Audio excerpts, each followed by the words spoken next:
Selamat sore Tribuners, jumpa lagi dengan kami di acara Ngobrol Persib Bandung. Saya Opi, saya Tarsi. Hari ini kita kedatangan tamu istimewa nih Tribuners. Dia wartawan yang pokoknya malah dari dulu kalau Persib baru ke akhirnya. Namanya Kang Arif NK atau akrab juga disebut Kang Atmo. Nama pokoknya itu. Pokoknya Kang Atmo kan di lapangan lainnya Kang Atmo. Dulu sama-sama ngaliput juga lagi. Apa kabar nih Kang Atmo? Alhamdulillah. Atmo, ngobrol-ngobrol soal Persib nih sekarang udah latihan lagi, udah sebulan lebih sih latihan lagi. Ya. Nah, Liga juga udah mau main lagi. Besok nih mau ada uji coba lawan Tira Persikabo. Menurut Kang Atmo sendiri gimana nih buat? Ya, ini kan merupakan fase persiapan ke kompetisi ya biasanya kan, yang namanya uji coba itu kan. Tapi kita kita berharap uji coba ini tidak serta-merta harus mencari kemenangan. Kita harus diingatkan loh, uji coba ini uji coba ya. Ingat fokusnya itu kan kompetisi. Khawatir nanti kan ada yang cedera gitu kan. Jadi uji coba itu tidak harus untuk mencari kemenangan, tidak terlalu serius lah. Yang pasti menjaga atmosfer kemenangan atau membangun atmosfer kemenangan dan mulai membangun chemistry, itu yang terpenting uji coba. Tapi tetap yang namanya uji coba itu memang besok seperti kalau Persib melawan satu level ini seperti pertandingan resmi ya. Seru. Nah itu ini kan menjawab dahaga para bobotoh ya yang udah lama tidak melihat Persib bermain di lapangan. Selama ini kan hanya lewat berita gitu kan, sama lewat online hanya latihan. Nah sekarang jadwal sudah ada, besok pertandingan uji coba pertama resmi dan satu level lamanya. Nah kita besok nantikan apakah ya itu menjadi sebuah jawaban untuk para bobotoh tentang persiapan Persib nanti gitu. Ini kebetulan kan nanti dua tim ini sebenarnya masih ketemu juga di bulan Oktober ya. 29 kalau tidak salah di jadwal. Betul. Di jadwal terakhir. Nah, kira-kira dua pelatih ini akan istilahnya transparan untuk strategi mereka atau masih ada yang harus mereka sembunyikan di tanggal 29 Oktober? Ya. Kita juga belum tahu apakah tetap lanjut atau mau dihentikan nih. Takutnya kan mau coba lagi gitu. Dulu juga PS Tira juga pernah kan uji coba dengan Persib ya, Persib sebelum liga digelar. Tapi ternyata terlanjur kompetisi dihentikan, akhirnya tidak bertemu lagi di uji coba ini gitu ya. Tapi mudah-mudahan kompetisi semua berjalan, tidak ada halangan lagi dan semua bisa digelar sesuai jadwal ya. Saya pikir ini mungkin akan menjadi sebuah catatan bagi dua pelatih ya, Robert dengan pelatih Igor gitu ya. Karena yang namanya uji coba ini buat mereka juga harus saling mengetahui ya kekuatan. Namun yang pasti catatan untuk pertandingan uji coba resmi ini membuat mereka itu sangat bermanfaat ya. Karena yang Tira Persikabo juga ini akan menghadapi lawan-lawan berat ya. Persib juga akan lawan berat ya. Betul, langsung Madura, apalagi Tira ya nanti ya. Nah, Tira sekarang ini sudah merupakan satu tim yang mulai menjulang ke level-level tertinggi ya. Sudah mulai menyimbangi Persib, Persija dan Madura United dengan pelatih yang dari Bulgaria ya. Dari Bulgaria, dari Eropa Timur ya kalau nggak salah. Nah ini sudah mulai menampakkan itu ya di tahun ketiga ini ya. Yang pasti pertandingan uji coba nanti melawan PS Tira manfaatkanlah untuk membangun chemistry dan harus menjaga jangan sampai cedera karena ini penting untuk kompetisi. Yang penting kompetisi kan, jangan sampai jor-joran. Seperti saya katakan jangan sampai ada yang cedera, sayang gitu ya. Jangan sampai besok dicoba malah Wander Luiz atau Geoffrey cedera. Nah itu, ya itulah yang harus diwaspadai oleh Robert Albert ya. Jadi siapa dulu yang akan menjadi yang akan jadi starter yang diturunkan mungkin yang untuk pemain inti saya pikir ya harus betul-betul bisa membagi waktu, harus bisa merancang waktunya seperti menit berapa nah itu. Saya khawatirnya tuh cedera banyak kejadian waktu kalau sebelum pertandingan lantas uji coba lantas terkena cedera, itu yang merugikan pemain gitu ya. Dulu juga pernah ada kejadian ada pelatih asing di Persib gitu ya. Dia menggelar uji coba. Nah, terus sudah mulai coba si pemain itu tidak dimainkan padahal pemain inti. Dia kenapa coach saya tidak dimainkan gitu ya. Nah, ketika itu si coachnya itu bilang, kamu ini lebih penting mana? Kamu pemain bagus, kamu pemain yang punya potensi. Kalau kamu main di ini, si coach cedera tinggi, kamu nggak akan main bisa di kompetisi. Mana yang siapa yang akan rugi ya gitu akhirnya. Jadi, nah itu uji coba ini sah-sah dan bagus gitu ya. Betul, uji coba karena fase program ya. Dari program latihan, terus ada fase peningkatan fisik, lalu fase uji coba setiap pekan gitu. Betul. Nah, sekali lagi waspadailah jangan sampai ada yang cedera gitu aja. Ini di PSIS kan sudah ada 3 pemain muda yang diambil dari Diklat. Tuh. Nah itu kan kalau catatannya dari PSSI itu mereka hanya didaftarkan di surat pemain, tapi tidak harus dimainkan. Tapi dalam uji coba nanti yang mengantisipasi saat liga panjang, liga yang pendek dan padat. Nah, apakah mereka akan dimainkan mulai besok dicobakan? Nah, atau gimana? Saya kira betul, harus itu. Karena untuk apa? untuk ini sebuah kesempatan buat coach Robert, buat pemain juga. Jadi yang usia 20 ini kan hanya baru sebatas latihan, bermain kan hanya sebatas game internal. Nah, di sini kan bisa dipadukan dengan pemain-pemain senior kan ya, karena itu penting ya, yang namanya sosialisasi, adaptasi bagi pemain baru itu sangat penting sebetulnya. Merasakan atmosfernya. Betul, di situ atmosfernya kan akan meningkatkan motivasi plus percaya dirinya gitu. Jadi kepercayaan diri itu penting buat pemain muda yang usia 20 ini. Karena apa? Tidak mendapat kesempatan di pertandingan resmi coba kita bermaksud untuk membangun chemistry gitu, buat mereka gitu. Kan memaksakan sih sebenarnya regulasi seperti itu gitu. Mereka bisa ada di DSW tapi nggak boleh dimainin. Jadi iya, ini kan ya inilah program yang betul-betul aneh gitu ya. Program aneh. Udah diwajibkan harus ada usia 20, di sisi lain ada pemain naturalisasi. Ini PSSI gimana ya seperti itu. Nah, ini yang harus disimak harus disimak secara positif buat kita itu, bahwa usia 20 ini hanya keinginan PSSI disertakan mungkin untuk untuk melihat atau sebagai stok mungkin ya, stok untuk pemain menjelang Piala Dunia seperti itu. Mereka kan panik seperti panik untuk Piala Dunia, semua program itu diterapkan gitu sampai naturalisasi dari usia 20 tapi disertakan tapi tidak dimainkan gitu. Nah, ini kan lucu gitu kan seperti itu. Itu kan berarti kan ada pemain 2 minimal yang harus dikorbankan ya dari senior. Betul. Kalau melihat Persib ini ada biasanya kan kalau lalu Dado yang cadangannya kemudian ada Beckham, Hand dan segala macam. Nah, kalau 2 ini masuk siapa kira-kira yang dikorbanin dari cadangan itu? Pasti ada yang dikorbankan. Nah, ini kan sebuah resiko ya. Tapi kenapa tidak kalau misalkan dia berpotensi gitu kan ya? Misalkan ada butuh striker misalkan di Persib ini kan tidak ada striker, striker semua asing gitu kan. Mudah-mudahan di sini muncul striker lokalnya gitu. Selain Benny ya? Ya betul. Nah, ini kan siapa yang jadi korban gitu kan? Tapi yang mudah-mudahan semua juga karena ini jadwal yang padat, jadi mungkin nanti ada program rotasi lah, ada program rolling gitu seperti itu. Nah, mudah-mudahan itu bisa dimanfaatkan seperti itu. Jadi saya percaya sama Coach Robert ya, dia sudah punya konsep yang punya pengalaman, apalagi dengan pemain muda gitu. Kan kita ini mungkin lompat ke jadwal ya, kalau saya tidak salah ada 7 pertandingan di Oktober. Itu 1 bulan 7, itu ada tandang dan harus naik bus. Kira-kira gimana itu ideal? Away 2, tandang 2, away lagi ya. away 1. Ya, nah inilah sebuah, kalau misalkan dikatakan rugi ya, semua juga rugi ya di masa pandemi ini. Tidak ada penonton pertandingannya. Kalau misalkan nanti akan tandang, ini kan semua jalur daratan antar Jawa kan ya. Nah, mungkin nanti manajemen bisa menyiasati pertandingan mana yang paling dekat gitu, seperti besok pertandingan Barito dengan Madura dulu. Madura mungkin ke Bangkalan ya? Oh enggak, ke Surabaya, Sidoarjo. Nah, mungkin Barito misalnya ke Gajayana, berarti kan tidak pulang dulu gitu seperti itu. Mungkin seperti itu, pulang dulu, stay di mana di Surabaya, tinggal ke Gajayana pulang 2 jam dari Surabaya gitu. Mungkin siasatnya seperti itu aja gitu ya. Ini saya bukan pelatih ya. Pengalaman kalau kita ikut ya seperti itu.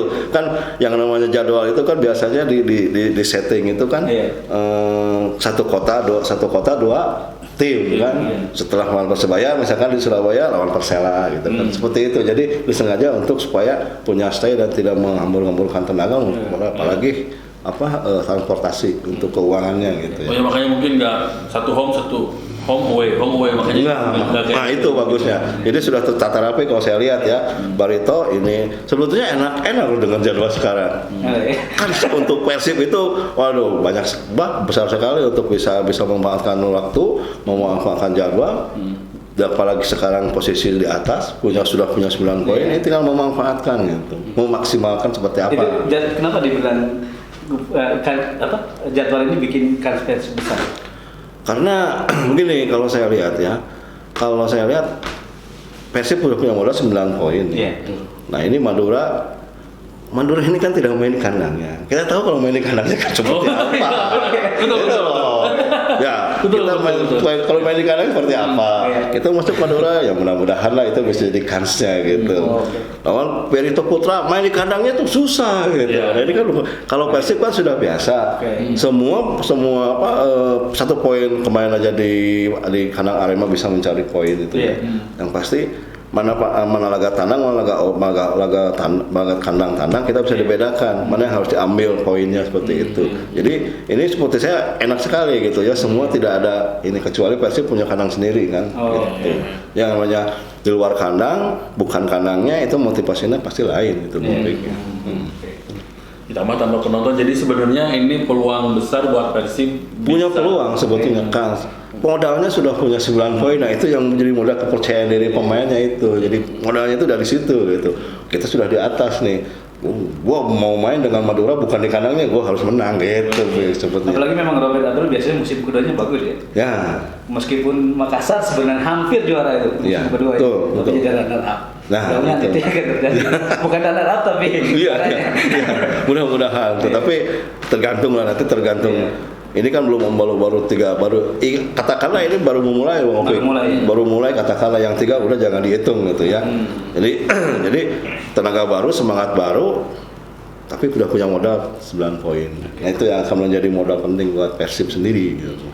Kan Akang udah ngikutin ini nih Persib dari lama ya. Ada mungkin ketika tahun 90-an juara, 2014 juara. Nah, kalau lihat materi pemain sekarang dibandingkan dengan 2 musim itu seperti apa? Memang sudah hampir sama atau? Ya, kalau saya lihat tahun 94 juara karena emang ini pembinaannya sangat bagus nih. Ini cikal bakal bakat-bakatnya para pemain yang berpotensinya sudah terbina dan terlatih gitu ya. Karena mereka disatukan sejak lama. CMSI sudah terbangun, apalagi semua pemain lokal itu punya modalnya cukup, manajemen kondusif, itu yang paling penting. Nah terus tahun 2014 bisa juara karena kita lihat kekuatan Persib waktu itu seperti apa gitu. Hampir 90% pemain tim nasional. Nah semua pemain berarti semua ada pemain terbaik, semua ada di Persib gitu. Nah ini yang menjadi modal kenapa bisa menjadi juara, terlepas dari nontes segala macam. Yang pasti saya melihat di tubuh Persib dulu itu betul-betul materinya sangat memungkinkan untuk menjadi juara. Nah sekarang 2020 ya, kalau kita katakan ini berimbang dengan yang lain sebetulnya. Tetapi kalau saya lihat, melihat Coach Robert 2 musim menangani Persib, ini sudah tahu letak kelemahan kelebihan 1-2 permainannya siapa gitu. Apalagi saya optimisnya ketika di laga perdana melawan Persela kita lihat 2 ujung tombaknya sudah mulai gitu. Sudah langsung gitu. Padahal ini ketika main kedua di Arema Malang itu juga sudah mulai. Main penutup di leg ketiga melawan PSS juga semua seperti itu. 1 pertandingan 1 gol mereka. Nah, mudah-mudahan ini juga sudah menjadi sebuah tanda-tanda gitu ya. Kalau saya lihat potensi Geoprene ini yang saya kagum ya. Mencari pemain striker yang tidak salah. Geoprene ini coba lihat gaya seperti siapa gitu. Kayak santai tapi ketika sudah mendapat bola langsung eksekusi. Nah, ini yang paling dia membahayakan gitu. Kalau saya lihat Thierry Henry ya, gayanya kayak gitu ya, gayanya kayak gitu, santai dapat bola eksekusi gitu. Nah itu yang saya lihat. Jadi, tapi kalau untuk menghitung peluang masih terlalu dini, gitu ya. Karena ini tadi anggap saya katakan ini kembali lagi ke awal gitu ya. Ini Anggaplah sekarang itu star semuanya gitu ya, mulai star semuanya, belum tahu kekuatannya sebenarnya seperti apa. Kan Arema ada perubahan kan. Ada perubahan betul. Borneo juga dilatih sama yang pelatih yang sebelumnya. Ini kan ada perubahan, kecuali Persib yang tidak ada perubahan gitu. Ada tambahan 3 itu ya? Ya, ada usia 20 iya gitu. Jadi itu juga jadi suatu keuntungan sebenarnya buat Persib ketika tim lain harus adaptasi lagi. Ya betul. Nah itu, di sini Persib bisa memaksimalkan kondisi yang terjadi sekarang ini gitu. Oke. Nah kalau lihat sekarang kan, misalnya apa namanya ya, 6 gol dari 2 striker itu. Ya, 6. Nah kan dulu pernah ada Jonathan Baumann sama Doser ya. Ya. Sempat jadi duet maut lah. Betul. Di Persib dan di Liga 1. Nah kira-kira apakah mereka yakin dengan melihat 3 pertandingan pertama akankah mereka sebagus itu atau justru lebih nantinya? Ya, kita prediksi ya apa yang sudah gitu.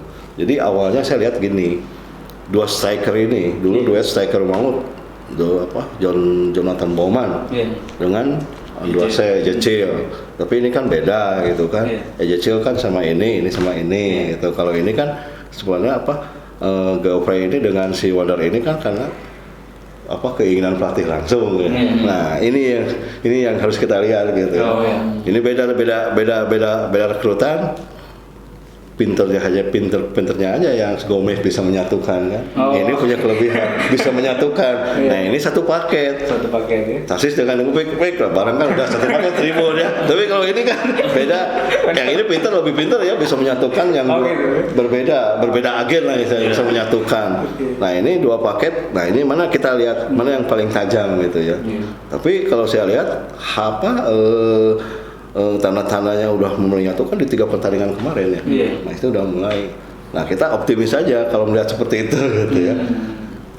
Kelebihannya Coach Robert itu seperti itu. Jadi kelebihan tim Persib itu punya striker yang sama-sama sudah cukup cepat dalam beradaptasi gitu.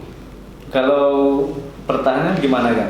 Selama ini kan Persib juga meskipun di zaman Gomez itu juga bagus, tapi pertahanannya juga lumayan lah, lumayan rapuh lah ya. Nah, sekarang ada Beltrame Fabiano belum main, tapi udah ada Victor ada Bang Pardi, itu kan. Ardi, Victor, Kuiper mungkin itu. Kuiper. Nah, memang perpaduan secara usia perpaduannya bagus, ada yang di bawah 30, dua Ardi itu sama Nick Kuiper, duanya di atas 30. Nah itu perpaduan antara pemain berpengalaman dengan pemain bisa dalam usia emas itu memang bisa kira-kira menjanjikan untuk Persib gak musim ini? Ya, kalau saya lihat gini, sebetulnya pertahanan yang sekarang itu nggak jauh dengan pertahanan ke zaman era Mario Gomez ya. Lihat aja, hanya pergantiannya di pemain asing Kuiper. Dulu kan ada Bojan di situ ada Kuiper. Kan itu ada Victor, ada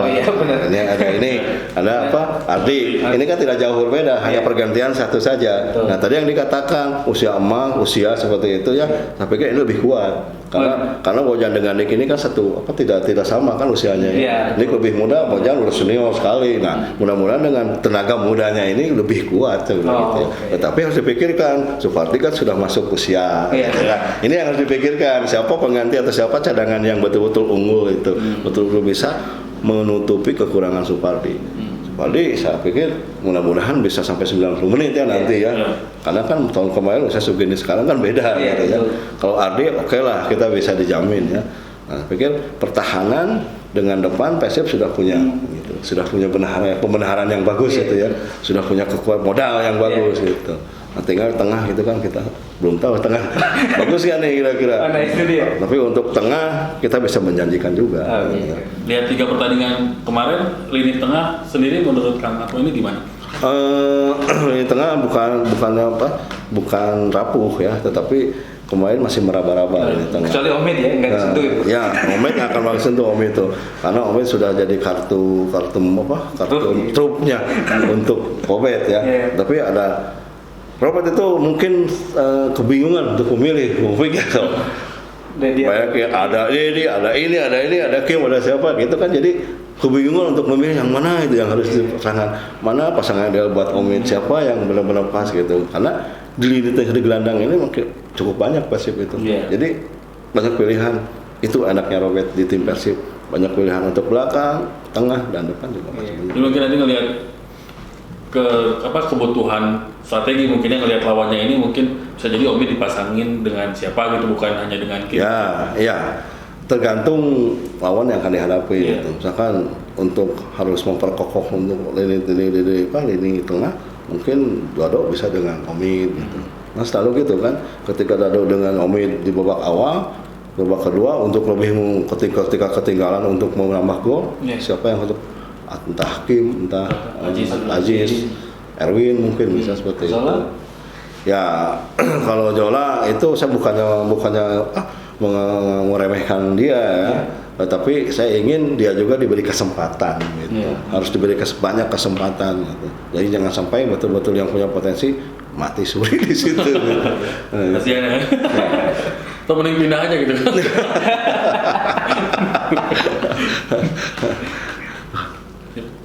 Ya, Tribuners, itu dia perbincangan kami dengan Kang Atmo hari ini. Terima kasih waktunya Kang Atmo. Sama-sama Bung Opik. Ya. Bung Tarsis sudah lama tidak ketemu di sini. Saya mau dari Flores. Dari Polres. Ya, Tribuners, terima kasih atas kesediaan Anda untuk menonton acara kami. Sampai jumpa di lain waktu. Selamat malam.